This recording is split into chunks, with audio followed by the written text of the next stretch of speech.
Oh, you have to. Okay.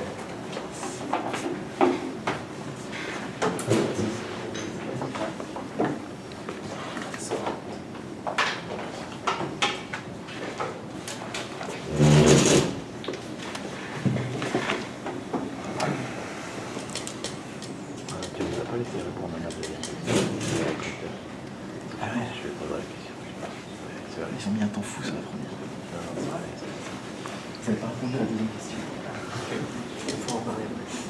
So, hello everyone. So I'm not sure how many of you are French or only English. Well, do it in English. You have so to. because I have heard a lot of things about French. So 90% French here. So I'm Simon Tchedikian, so founder and CEO of 7X.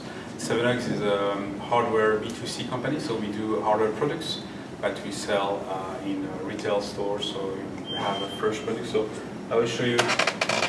These are two products that we developed. Our first product is already in retail stores in France, in La Fnac, Boulanger, etc. And the second product is one that we are launching. Actually, we just launched this year at CES, and I will talk to you more about the second one. So the team first, we have a long background in semiconductor and electronics, so nothing related to design. We were only doing little black boxes that were hidden in handsets, so nobody cared about the color of the box or the size of the box or the user experience of the box. So it was just chipsets for mobile phones. Personally, I was very frustrated by this experience about not being able to express myself in design and user experience. So this is one of the reasons that drove us to do a B2C consumer electronic company. And we worked with Pierre. We have been very lucky to work with Pierre Garner from Helium Studio. So I don't know if you know Helium, but in France they are as famous than maybe IDEO. And Pierre and his team have made several products that actually ended up in the Apple stores. So they worked a lot with things, not Netatmo, with things. They did the Bell & Ross watch. They did the radio for Lexon. So a lot of iconic products. And I couldn't work with Pierre for my first product. I was very frustrating because he had another client doing a similar product. So finally, on the second one, I was happy because he didn't have any other customer doing the same thing. So I was happy to work with Pierre on the second product. So we are about connected home. We have a lot of connected devices in our home, and more connected music, TV, thermostat, etc. The door lock will be connected, your kitchen appliances will be connected, everything is going to be connected in your home. The problem is that today, if you want to control your connected home, you have to use your mobile app. And let's say you want to turn on a light, then you have to unlock the phone, find the app, select the device you want to control, and control it. So that's minimum 4 to 5 steps. So it's very frustrating for a user. The other possibility is the voice control. So I don't know who here has Amazon Echo. No one? Okay. Okay. So it's very famous, especially in Silicon Valley. I'm surprised. And it's elegant and sexy. But the problem is talking to his house is not very natural and intuitive for everyone. So what we did is, in fact, we created a contextual remote which adapts automatically to the device you point to. So let me show you what it does. So you just need to point to the device you want to control. So let's say you want to control your TV, point it to your TV, automatically the screen adapts and will show you the channel and volume controls.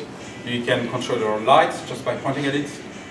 Point it to your thermostat and you will be able to control the home temperature. Point it to your music to change track or volume. And in fact, the remote provides unlimited possibilities because you point to your window and you get the weather forecast. So this is a product that is going to be in pre-order phase soon, in September, and will be shipped towards the end of the year. So more, I will come back to design now, why we did this. Because for our TV in our home, we have that. And for our home, actually, we only have this since a long time, a very, very long time. And so either you are very limited or you are lost with buttons. And if we look at the history of remote controls, so that's quite interesting. At the very early beginning of remote controls, we only had one button. And the more you go in the history, and the more buttons are added. And actually that was in 1980, but today we're actually very, very good designers. So we every time we want to add a new feature, we add one more button, of course. So this is what we have today. And actually I found this on the net, so I found it very interesting, where we will need to go. And this is the main reason why we did our smart remote, is because actually we need to make it simple. We need to go back to less buttons. So mobile apps, a lot of people are really fanatics about mobile apps, smartphones. A lot of people ask us why we are doing a separate device, why we are not doing a mobile application. And in fact, today, the example I take is all the connected TVs, smart TVs, can be controlled by a smartphone app. But I don't know anyone that uses smartphone to control the TV. And the main reason is the sharing. Because the remote control, which stays in the living room, is shared by everyone, the kids. And the Amazon Echo, I don't know if you have kids, but whenever you ask someone why he loves the Amazon Echo, one of the first answers is because my kids love it, they use it every day. So this was for us a key reason. Actually, we created 7Hugs for that reason. Is only products that can be shared by anyone in the home, and shared, that means can be used by everyone. So that means easy enough to be used by everyone, including the kids. So more features for more apps, that doesn't help the kids, and that doesn't help anyone. So the process for getting to the design of the smart remote was quite long, and we worked a lot with William Studio right from the beginning. So whenever we got the idea, and we did that for our first product, we involved the industrial designer, and Helium, I think like you, are involved also in the user experience and the user interface. So we had a lot of trials. Some of them were very, very interesting, but not feasible, like a magic wand form factor. And eventually we went to this form factor, and we removed one of the key items, and it was very easy for us to add buttons on our product, but really we make it a strong requirement that we didn't want any button, and we want the user to access the device control with one single step, not two, but only one.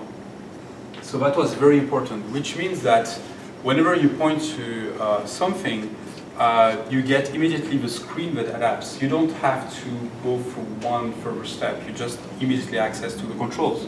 So, and the other thing we did is we made it always look alike, whatever you're controlling, so that you always see across whether you're dimming up your light or you're increasing volume or changing track or changing color.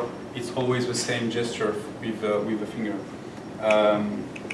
Of course, for service, like weather forecast is different. And what we have done is we have also integrated other kind of services, like you point to your coffee machine to order more coffee, and you point to your front door and you can call an Uber drive. So these use cases were a bit more complicated and required a slightly different user interface. So that's it. That's 7Hugs.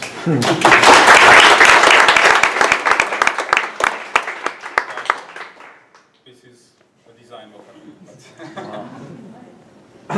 Well, thank you, everyone. I guess I won't stop anybody to go run and get some wine, and we can talk with something to eat and drink. Thank you. Thank you. Thank you very much. Thank you.